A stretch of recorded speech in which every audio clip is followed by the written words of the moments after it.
Hello, and welcome to Up for Review, the battiest and fruitiest podcast on the web. That only took us an hour. Do we want to re-record that? Nope. No, I'm fine we're with that. running. We can cut that in. I just need to make a note that at 7 minutes and 30 seconds into this recording is when I need to start editing that together. I mean, we could just delete everything again. No! We've deleted everything again 5 times already. Is it only 5? Only 5. Wow, I'm surprised it's that little. So as you can tell, this is another at-con recording. Con! And we're being professional. Professionalism! Woo! If you couldn't see the air quotes around that, then you couldn't see the air quotes around that. Apparently we have a special guest. Yay! Yeah. Apparently. So, Peanut Gallery, do you want to name your... Well, actually, we haven't even named ourselves yet. Do we want to actually start with our names? No, we already know who we are. So we are at a con again. This time it's Furthermore 2020. And today we are reviewing Koa of the Drowned Kingdom. But first, what have we been up to lately? Well, personally, it's just not dawning on me that we've been at this for a year in some form or fashion.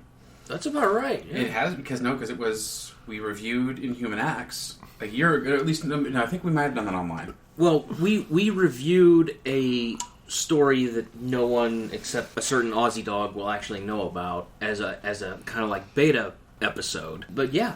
So no, we did the Husky review here. Right, Last year. The Husky interview was actually that's right, here at Furthermore, yeah. When she was the guest of honor, so it's just dawning on me. It's just kind of like, holy cow, that's a thing.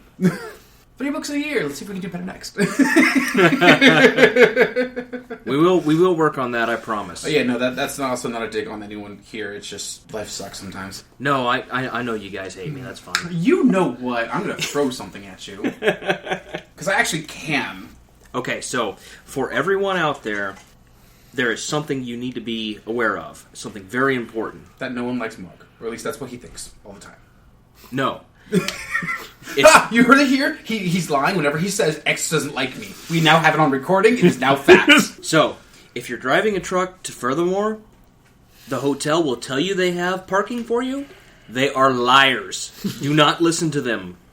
Park in Baltimore or Winchester or south of D.C. or wherever you need to, and then arrange other transportation. And just to clarify for the viewers who may be joining us on this episode, or rather joining them, since I'm just a small cat, keep in mind that he is referring to a tractor trailer, not a standard consumer truck.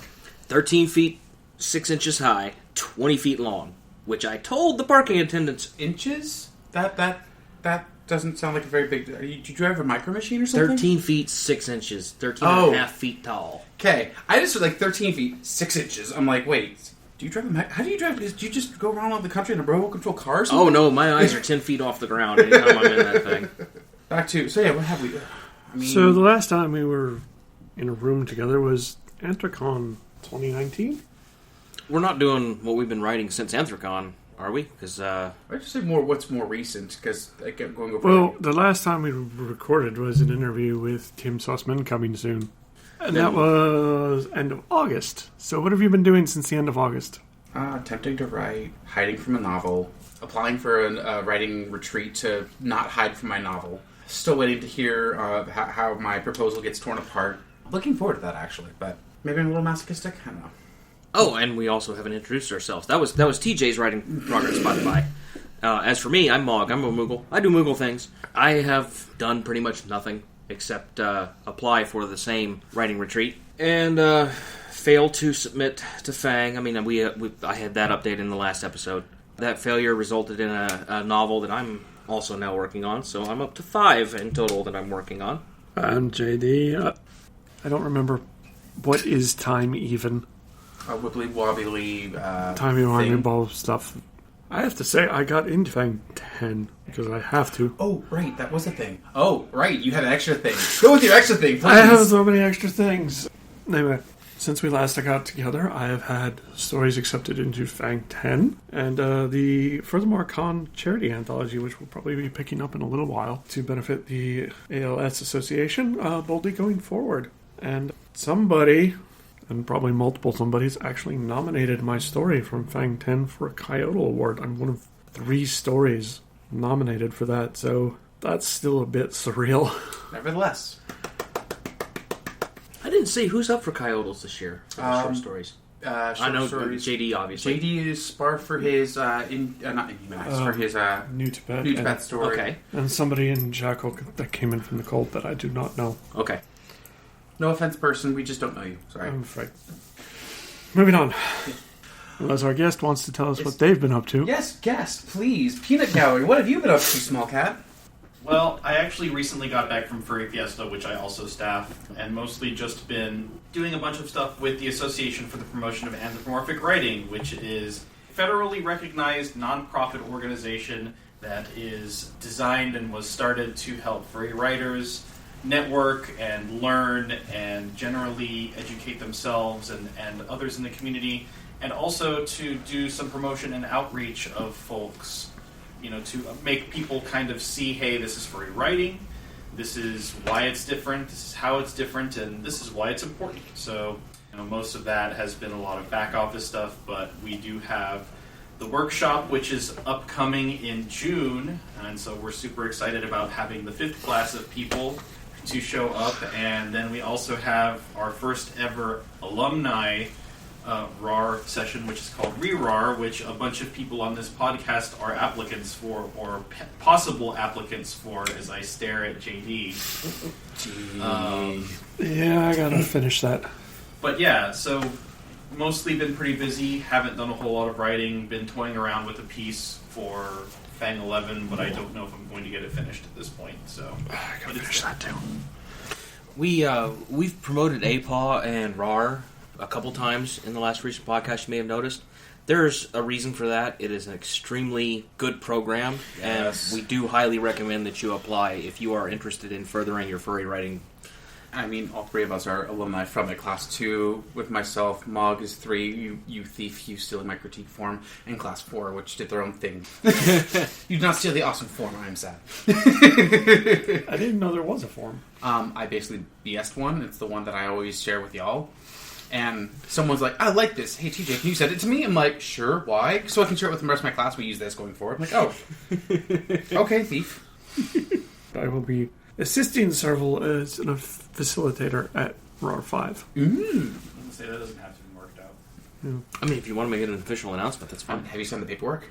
Yes. Then yeah, you can go for the announcement. You're official, yeah. I haven't made the announcement, but that's fine. This isn't going to be published for, like, at least a couple of weeks, so that still gives me time to do the announcement. So that's what we've been up to. We've been writing or not writing. We're all writing for Fang 11. Getting story rejections. Fantasy, we're all getting story rejections. Some of us are up for awards. What's going to be weird is when I walk into the dealer's den and tell Gold Publications that it's like, yeah, I'll be here to sign things, and they put Coyote nominee on that whiteboard, and I'm just going to be like, look. Well, speaking of award nominations, our show is actually up for an Ursa Yes. Major. That's awesome. That's the first time I've seen my name on the Ursa Major Awards is this very podcast, so that's cool. I have been in things that have been up for Like Ursas, anthologies and stuff, yeah. but this is the first time, like, technically my name's up there. Like, holy cow, wow. Yeah, that was a little bit of a trip, and we do want to thank you guys for putting us forward for that, because that's pretty awesome. What are we here to do again? Have we properly name dropped what we're doing? We have sort of name drop what we're doing, but let's drop it again. Just in case Today we are looking at Koa of the Drowned Kingdom by Ryan Campbell. Koa is it's a novella in the Cupcake line from Fur Planet. Cupcakes are an invitation-only series. They all come from the same writing group. You may have heard of other members of this writing group in addition to Ryan Campbell. It includes some people like Kyle Gold, Rick Koshy, Kevin Frayne, Watts Martin. I believe Jacoby is also officially in it. That is what the Cupcake line is, if you've ever wondered what all these books that are labeled cupcakes are. Has Jacoby submitted a cupcake? I do not know if he officially has one, but he is in that right group. I don't recall. But yeah, I know he's in that group. Yes, I know he's in the group. I didn't know if he actually has a cupcake, because I know that I thought those were only for technically published those short novellas. Just Yes. So, We may be wrong. If we're wrong, we apologize, Jacoby. yes. This is a mango cupcake. For a split second, I thought you were going to say manga in a very, very weird way, and I was going to fight you. Well, that just makes it very fruity. Hi-yo. I mean, it's about a flying fox, so... Yes. Also known as a fruit bat. Find Call of the Drowned Kingdom at the Fur Planet table at your local con if they're dealing, or a distributor is dealing. You can also get it on furplanet.com or in ebook form on baddogbooks.com. So we have Call of the Drowned Kingdom. Before I ask the others what they feel this book is about, my own personal take on it is it's a wonderful little fantasy fairy tale story. I refer to it as gay furry Cinderella. I mean, there's a reason for that. Yeah. Which, that's pretty obvious. There are some other tropes as well. I wouldn't necessarily say it's obvious, because the original fairy tale, as it's known in the West, is more based off of Disney Cinderella, which Disney ruins everything.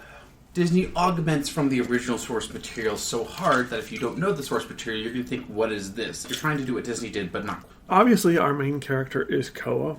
He's a fruit bat. He's a fruit bat. And the main thing about him is when he was young, he was caught in a storm and has shredded wings. So he is unable to fly and was adopted by otters. And the story follows some of his trials and tribulations dealing with that. So what do you guys think this book was about at a high level? Actually, JD, I think you hit the nail on the head right there. It's gay furry Cinderella. The slight difference is I feel Cinderella wants to go to the ball initiative. I mean, it's more about Cinderella. It's kind of, no, she does want to meet Prince Charming. Only we actually know Prince Charming's name, and they actually have, a character and a personality, because they're an actual person in the story. They have more character and personality than what you would traditionally think of as Prince Charming. I mean, Prince Charming doesn't have a name, I think. I'm thinking Eric, but another. Yeah, it's Eric Charming. I mean, I wouldn't be surprised. Probably is. I think he's right. I think that's... Of the royal line of charm. Yeah. Anyways. Now that I've completely derailed you, try again. No, just from there. Yeah, no, we're going to keep going. What about you, Mog? You guys hit the nail on the head. Not only do you just say ditto, but you use the exact same words I used to say ditto. Fine, ditto.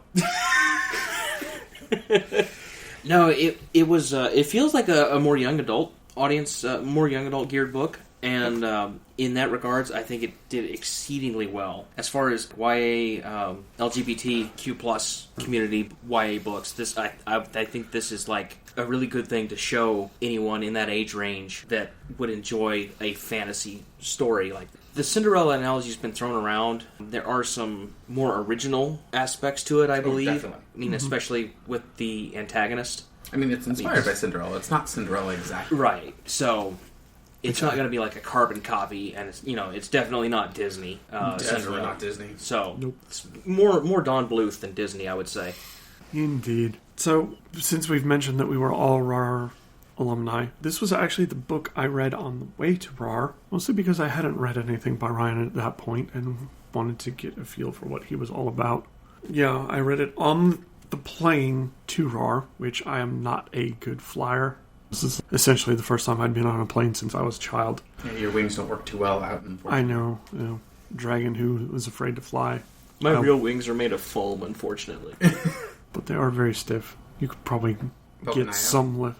But yeah, so I read it on the way to RAR and actually talked with Ryan a little bit about it at the workshop itself. So definitely he feels it is fairy tale inspired. So I don't think we're off the mark there. Moving on our little sheet. Well, JD, since you picked the story out, let's go and start as we dive into this. How engaging did you feel the story was? Well, it was engaging enough to keep me distracted from turbulence. So, I actually enjoyed it. It was an 8-hour flight to Los Angeles. I took it down between the Rocky Mountains and LA. So, it is a novella. It's a real quick read, and at no point did me, who has some rather serious ADD, but not enough to actually warrant medication. So, I just have to kind of control it. At no point did I think, okay, I need to stop and do something else for a while. Which is not a knock against anything. It's just how the brain works. You were thoroughly engaged. Yeah, so I thoroughly was in it, took it down basically in one sitting. So, yeah, very engaging, I feel. How about you two? Well, as far as I go, unfortunately, work gets in the way of doing anything. But when I was able to read it in fits and spurts, I was looking forward to getting back to it. So there is that. I mean, and the reasons for that we'll talk about a little bit later, because there are some in-depth reasons that this story was so engaging that I want to touch on. But as far as just overall engagement goes, very engaging for me, and I genuinely enjoyed getting back to the story, and I didn't want to put it down when I had to put it down. For me, to prepare for this, I actually reread the novella, went through it a second time, and I thought it was interesting reading it again, because it's been a while since I did my first. And while it starts off a little, just not super slow, but even from the very first chapter, it's engaging as heck. You're just going and going, and if anything, it gets more engaging the further on you get. When I was reading it, I was going through the first chapter, and I'm like, oh, there's things happening already. Okay, let's go. Slow down a little bit, but like chapter 5, it was just nonstop. I want to know what happens. I want to see this keep going, and I don't want to put the book down. It was like about 5 or 7. Either way, it really hauls tail. Yep. What'd you guys think about the setting? Going back to RAR, one of the things about Ryan is that he does set a great deal of store by setting and world building. And in fact, I was looking at my notes from RAR, and his lecture on world building was the longest, most involved one during the workshop. So it feels like a real world. It's very fleshed out. But the great thing is that I don't feel there's anything there that's just, should we call it window dressing or author knowledge, stuff the author needs to know but the audience doesn't really need to. But I would imagine if you went up to Ryan while he was working on this, he could tell you all about the mangrove swamp that this takes place in, with huge mangrove trees that all have classical mythological names. It's called the 12 Kingdoms. I imagine he could have told you all 12 names and a little bit about each of the kingdoms. So yeah, this has a really fleshed out world with a history, with a society, with castes and structure and all that. It is a really thoroughly built world. I agree with you wholeheartedly, JD. Everything that's done in the world building, which Ryan is probably one of the, in my opinion, better known authors who do amazing world building in their work. Everything, whenever they do show something new in this world, it's always helping to move the plot along, to explain something, and develop character, and you see bits and pieces again and again and again through this setting. And it's just, the way he develops it is fantastic, in my opinion. So one of the things I really enjoyed about it is I'm a big fan of Tolkien, and Tolkien is long-winded, to say the least, in his description. But that's something I like. I like knowing the minutia. I feel Ryan did that without being so verbose, in a way that a young adult audience could actually, because in my mind, in my mind's eye, I could see all of this world that he was describing in detail, and it wasn't done with those 2 pages needed to describe the dew on a leaf, as the analogy I often hear with Tolkien. So now that we've talked about the setting a little bit, we can move on to characters. This is a shorter work, so I don't feel there's as many main characters. I have 4. We have Koa, of course, himself. I think of him as a dreamer. He's obviously, his defining feature is he's got shredded wings. He's been adopted by otters, and while he's happy, he really would like to be in the bat world again, I feel. He longs for it. He definitely longs for it, and he has fallen for, I'm going to go with this pronunciation. I will gladly be corrected at some point. I want to hear your take before I get mine. Muriel? I was thinking it's Mael. Mael is what Mael? that's how I read it. Okay. I also read Hermione wrong for the longest time. That was just a shape, not a name. This shape is this character. Yeah. But, so, go ahead, Mael. Mael, who is the son of the chief bat wizard of Titan. Moving on, we have Tug, who's an otter, Koa's adopted brother. He is that classic archetype of the grounded dreamer. He's a salvager. He has a very specific dream of striking it rich by finding a pearl, and he's got mysterious past where he was spent some time running with bad boys. So I kind of, like, when I think of Tug, I think 2 things. I think he is personification of you what, mate? Yeah. I also kind of... what, mate? You see that. You see that phrase, and you know exactly, oh, yep, that's Tug. No maybes. The other thing that made me laugh is Tug, you know who Tug also really, really reminded me of? The otter in Tower and the Fox. Oh, Copy. Thank you. Yeah. He really reminded me of Copy. Though Copy was a little bit more king and country type person, but... Still very you what, mate? What was it? The less than savory less lot? than savory lots. It was what he called the gang he ran with. We know nothing about them. There's history there, but it's not important to the story. We don't need to know. He ran with the gang. That's all you got. The LSTSs. Yes. I think he literally calls them. Yeah, that's what he did, yeah. The less than savory lots. And at some point in his adventures, he had a whoopsie, so now he has a stump tail. I think at the end of his tail. I don't remember if it was a full tail.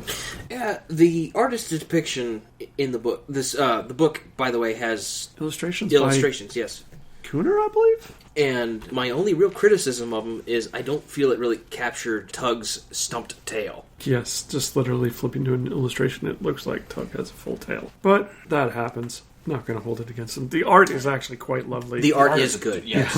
It's Cooner, though, so, I mean... Yes. I mean, that is a good thing. It's Cooner. It's going to be good art. Well, Cooner drew some otters for me, which are... I mean, I absolutely love that illustration. I mean, he also drew some of the first otters I ever, found in the fandom because of Kyle. I know what book that was. Yes, oh, I'm hi, talking about that is that some abs. Back to where we were. Characters. What other characters did you have to talk about? So, we have Mael, the son of the Bat, the wizard. My initial note was, don't get much of a sense of him beyond he reciprocates Ko's affections, sort of. But having gone back and rechecked it, I feel he's one of those people who wants to do good, but isn't quite sure how. He's still a person of his status.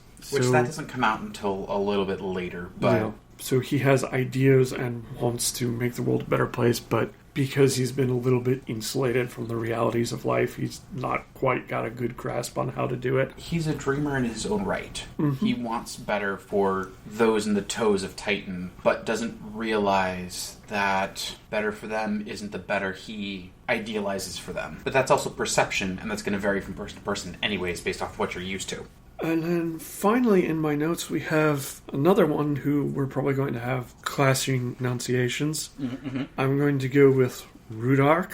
I said Duke more, but yeah, Reduke. Reduke. Again, that's me. You say how you will. I'm not going to fault you. No, we'll go with Reduke, and if and when we get the interview set up with Ryan, he can If we of can course correct us. If we can interview him, that'd be awesome. Yes. I read it as Ruddock. So. Ruddock. 3 different pronunciations on that one. Yeah, we got 3. I think that's actually closer to what I came with. And again, I would welcome to be corrected on that from the author himself when we get the time to do that. He's a monitor lizard. He's a secretive owner of a junk shop. The only real thing we get from him is he claims his ancestors used to rule the kingdoms. Tug hates him. Actually, he's one of my favorite characters, but for dialogue reasons, which we will get to in a bit. The way he speaks and carries himself, and the way he thinks as a person is disgusting, but fits the character for that very reason.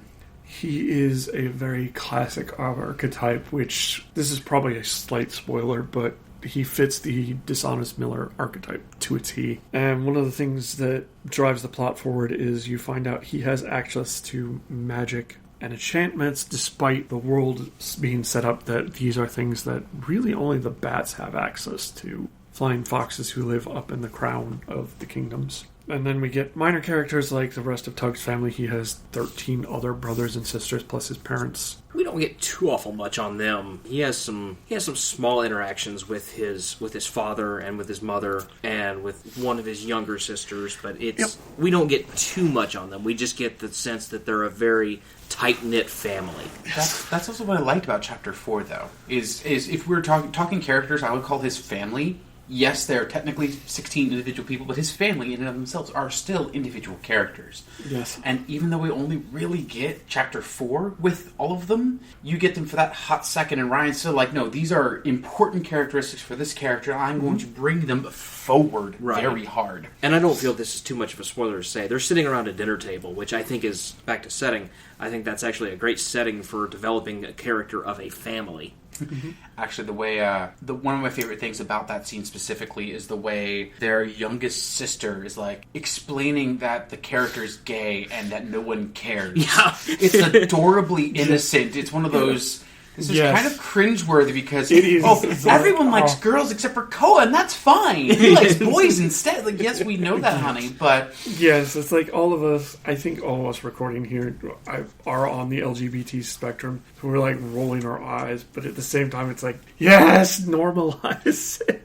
I mean, we're not quite the target audience because I think we are all at least 10 years too old for that, but Probably. But it was us as jaded old bastards being like, oh god, why? At the same time it's like, yay! Yeah, I The lean 5-year-old gets it. I think more yay than why, but it was adorably innocent because again, Yeah, it's one of those things where, again, I've read this on a plane and I'm not a good flyer, so I had some reactions that probably are outside the norm because I was stressed out. So it's just like, oh god, why? But at the same time, it's like, yay. On second reading, it was still like, this is slightly cringy, but then again, I'm on the spectrum, so this is not me. But this is a presumably cis straight person going, gay people are fine. Yay!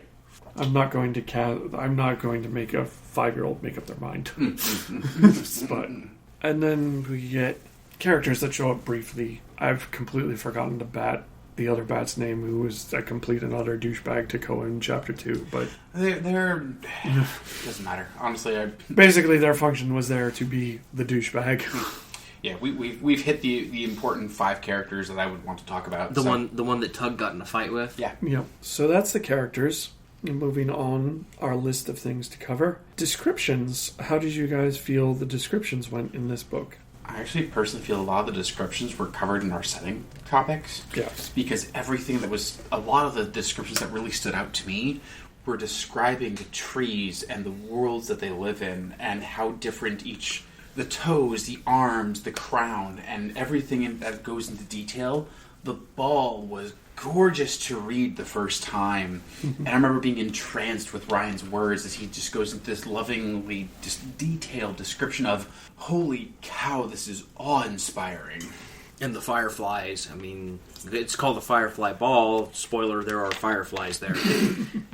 And, well, I won't go into too much detail because I don't want to spoil it. I want you to read it for yourself. But yeah, the way the fireflies interacted with the bats at the ball, I really enjoyed that description. So this is actually, I'll bring it up here because this is kind of a joke. But there's one description which kind of falls down, which this is a world where magic exists. And I have a joke running through. This is the only world where I know of which the magic is solely defined by what it can't do.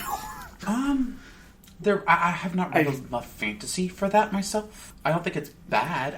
Oh no, it's not bad. It's one of those amusing things where I do have a more fantasy focus. So basically, what we are told about magic in this work is you can enchant things, you can do potions, you can do all sorts of things. But if it gets in salt water, the magic is broken. Which that seems like a very weird restriction for a world which is mangrove, brackish water, shore setting. But then again, we're also told that magic is mostly for the bats, and if you throw a bat in salt water, I don't think it would do very well either. But at the same time, that's something I liked about it, is the magic rules. I have comments on the magic system, but that's my issue, and we will talk about that later. The rules that are there are stuck to a T, and I really enjoyed that. Ryan found his rules, built his rules, and made sure his story stuck to the rules. Yeah, I would agree with that because I've recently read a book where it was a hard magic system that had rules, and they actually deviated from those rules to make some kind of Deus Ex Machina moments, and it was very, very annoying. So seeing an author actually stick to the rules and not just change them for convenience of plot, it was well done. It was well done. And before we move on to that plot, let's kind of move into subjects here. Language and dialogue. For talking language and dialogue, I can totally go with and talk about Reduke's language. Mm-hmm. The way that Ryan had him felt very 1984 and very controlled in his words, and he rules-lawyered the heck out of what he said. He chose his words incredibly carefully, and he did it so quick in the dialogue, in the narration, and everything with his character was, I'm going to say it this very specific way to say one thing and imply that there are extra rules there. I'm not going into those details of the rules, but you're going to say yes and agree to the contract that we now have as a verbal agreement, and I'm not going to go ahead and explain what those rules are right away. You're just going to accept them because you want this thing. Like, for an example, on page 47 of the book, Reduke says, "One spray, boy. One spray is all you need to become someone else for a whole night. The words he gives are not technically incorrect."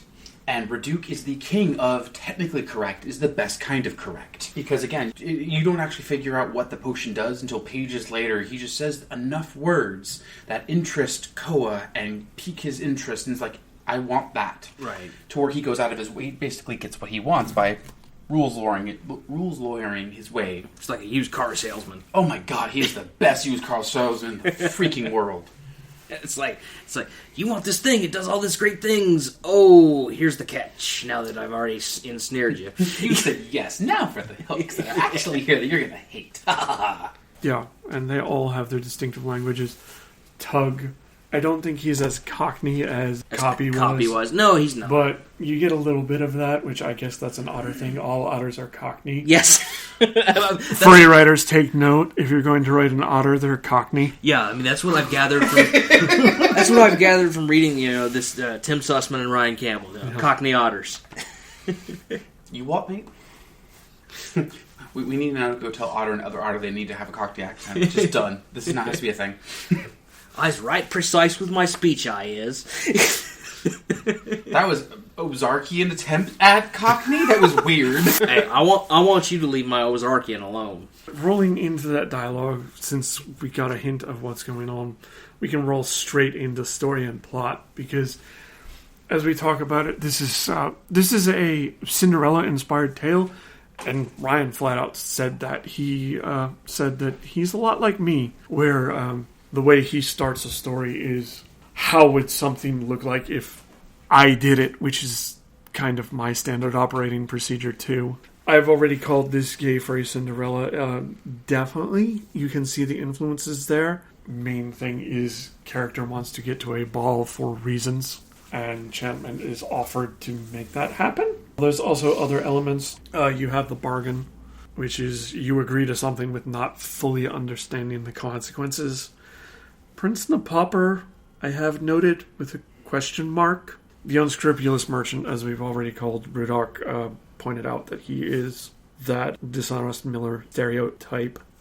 I was also listening to a lot of lectures on Shakespeare when I was rereading this. So I've noted that this is a traditional comedy in the sense that you're looking at a love story and boy meets boy and boy seeks to win boy, which is slightly out of the tradition but still in it. Why.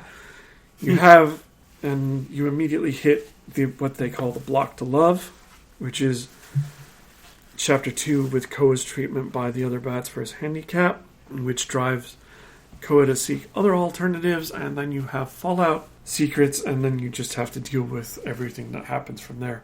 Again, being a first-time flyer, essentially, this made a flight go by a little bit faster. So it was definitely a great story that flowed well from scene to scene and has a completely logical conclusion, which we'll talk about. We won't talk about the conclusion, but I'll come back to the flow in a minute. We won't spoil the ending, but... Everyone dies! Not really. Or do they? You don't know. You have to read and find out. Mwah! And you should. You really should. We'll just spoil that bit. Just jump right at the end. Spoil the recommend. Do we recommend this? We'll get back to that in a moment. Also, but stepping away from the literary view and analysis of the story, which you have.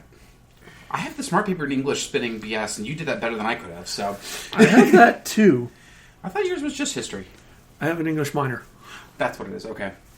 Honestly, the plot in this story is one of the things that really, really pushed me through.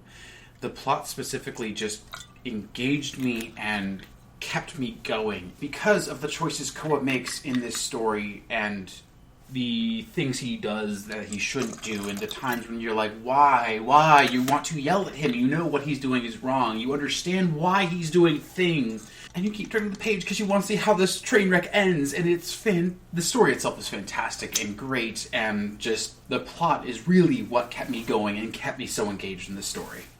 Yeah, I felt a lot of that too. It was like, you would see what he was doing. It's like, oh, this is going to end bad. This is going to end bad. You didn't know exactly how it was going to happen, but it was like, okay, yeah. So, and I think that goes back to it being more like young adult level, but that's not a knock. As TJ said, it was something you wanted to find out exactly how it was going to go bad. Half a segue. We're still sort of talking about a plot, but one of the things that stuck out to me on a second and a half read through was we have kind of a rule in writing, which those are all guidelines, by the way, where you're writing your words, your scenes, just your writing in general is supposed to do three things. You want to advance the plot, show character, or develop the world. In an ideal world, you would do all three. You should be trying to do it at least two, and if you're not doing at least one, it can probably go, but that's an editing pass, so...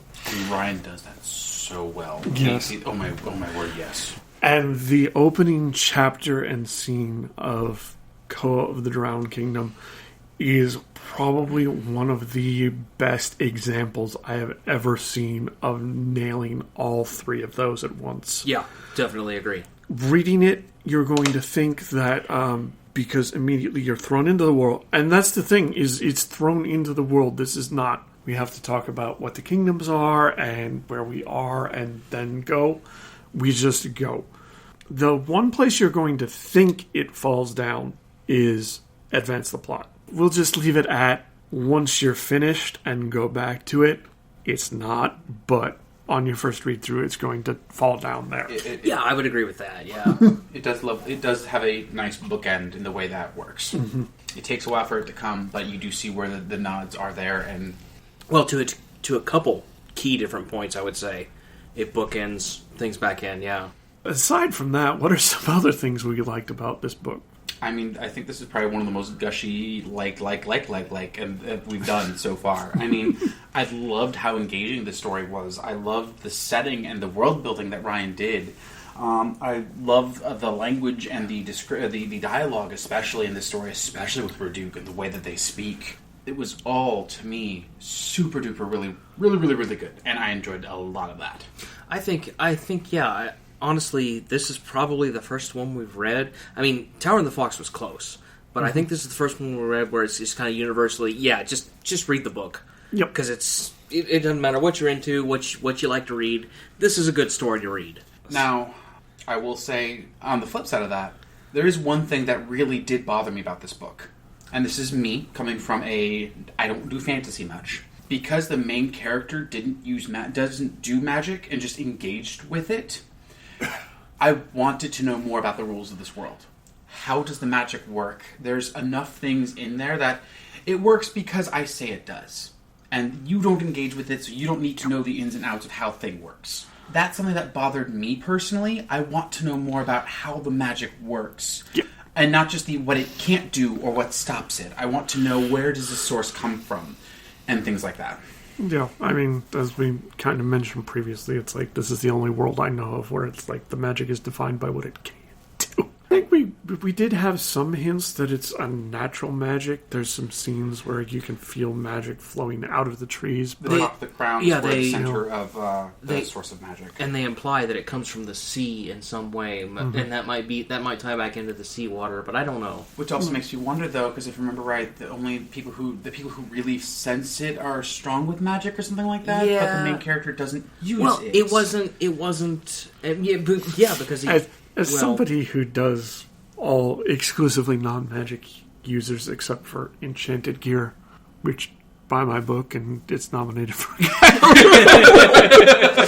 yeah, when I write fantasy, I write non-magic users. They'll maybe use enchanted weapons, but they usually shy away from magic itself. I didn't have as much of a problem with that. Like I said, I was kind of jokingly fascinated by all I really knew about this magic was what it couldn't do. And it's not a big turn. Like, it's not just turn off enough that I wouldn't recommend this novel. Mm-hmm. It's still just, this is the only bit of world building that isn't explained. But we don't need to know it for the plot of the story. So it doesn't break anything, really. This is me as a writer wanting to know how this world works a little bit more in depth in that nature. The other thing we don't like is how short it is, apparently, because we want more. Right. Apparently, we're about to get more. I wasn't going to say that necessarily, but yes. I mean, He said it on Twitter. There's an alleged rumor, allegedly, from the editor. I think that from the author. Or from the author, sorry. Yeah. Responding to us on Twitter. Yeah. I'm trying to remember, it was a prequel and possible sequel of different characters, if I remember right? I remember prequel, I don't remember what was else said. Still. Well, I mean, like, as far as things you like, I mean, that's pretty much been covered. The only one real thing I didn't like, I felt Mael was a little flat. I felt he was the most flat character. It seems like his motivation is just, it's so rigid and so dogged. There's only one real point I felt that it was kind of tested. Other than that, it was just pretty much a plateau. But if you think of the character, though, and what they're doing, it's, again, remember, the story's from Ko's point of view, who is an outsider seeing someone from afar he is interested in.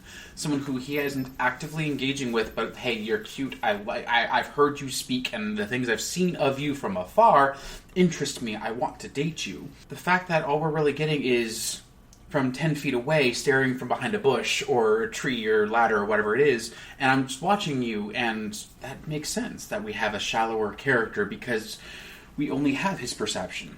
To a degree, and, you know, I can't go into spoiler territory, but at the very end, it was just kind of cemented that his character was just kind of a plateau to me personally. Doesn't mean I wouldn't recommend reading the book, and I think there's definitely potential for the character to be developed there. But that's my main gripe with the story. Right there is Mael. Yeah, I would tend to agree with that a little bit, but on second and third read-throughs, I kind of also came to that conclusion. It's like, oh, we're only seeing him through Koa's eyes. So Koa has a very limited perspective of him. Like the rose-tinted glasses thing. Yeah. Mm-hmm. And also doesn't, like, know him. Yeah. The other minor thing... Which we may be accidentally calling Koa a creeper, but... No, that I'm fine with. That's because that's anyone. He's shy. Calling Koa a creeper in that sense, I'm not using that as a pejorative. I'm not trying to put him down.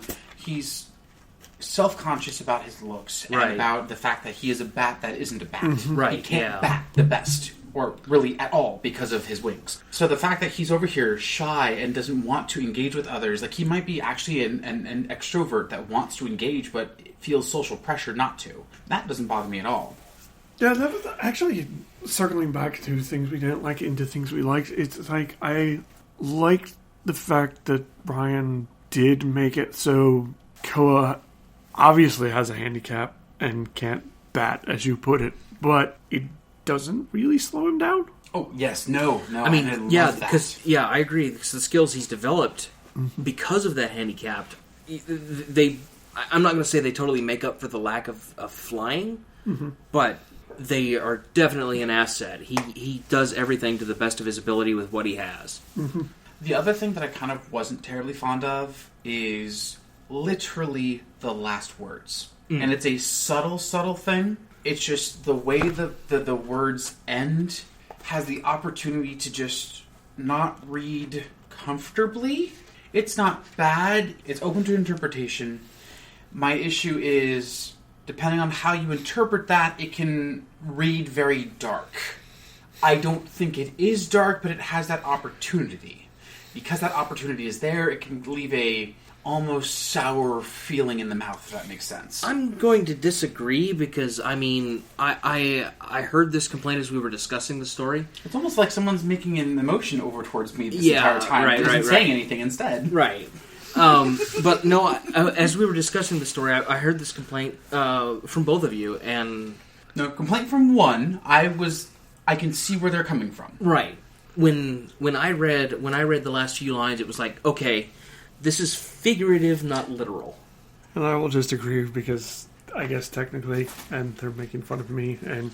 Not making fun of. No, definitely not making fun of. I'm outright saying I see where you're coming from. Because, and again, I'm not going into the context of what you felt with that, because I'm going to leave it up to our audience to have their own interpretation of the end, and if they want to interpret our interpretations and attempt to, I will confirm. I will just say that because I think I was reading this on a flight, and I have this horrible habit of I will flip to the last page in a book and just read the last page. Don't do that.